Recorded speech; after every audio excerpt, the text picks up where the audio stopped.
Ya kama vipi, siku ya leo tumekuwa hapa uwanja wa Showground ambao tulikuwa tunaangalia semi-finali kati ya Bumbani dhidi ya Mavumbo. Mechi yenyewe ilikuwa mechi kali na tumeona kwamba Mavumbo wameweza kushindwa baada ya kupigwa magoli 2-1 dhidi ya vijana wa Bumbani Stars. Mfungaji wa goli la pili tuko naye hapa, mwanangu Shughuli. Sema kweli umepiga shughuli kweli kweli. Sasa tuelezee tu mechi imekuwaje? Mechi imekuwa poa. Nimeingia second half kama dakika 30, lakini nilikuwa pale nje, sikuwa ati nimekaa tu, nilikuwa nasoma game. Naam. Nilikuwa naangalia game inaendelea na naangalia opponent pia uwezo wao. Okay. Ndio maana kwa sababu nimesoma, nimewajua venye walivyo, nimeweza kupata bao. Okay. Finali mmeweza kutoboa na finali mmeweza kuingia.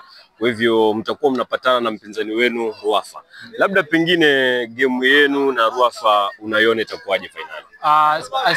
Siwezi nikatathmini game yetu kwa sababu mpira udunda, lakini mimi naamini kwamba sisi tuko na uwezo mkubwa. Bumbani ni timu kubwa. Naam. Na hata watu wanaona na wanajua hivyo. Naam. Ruafa ukilinganisha na game yetu na Ruafa, Ruafa bado wako chini, na siwezi sema kwa kwamba sisi tutashinda kwa sababu Mungu ndiye anayejua zaidi. Lakini na hakika kwamba sisi tunaweza chukua hiyo trophy. Kila laheri Shughuli kwa mechi yenu ya finali. Ni vurugu mechi, nambari 8 mgongoni, niite Marere Hassan. Asante sana.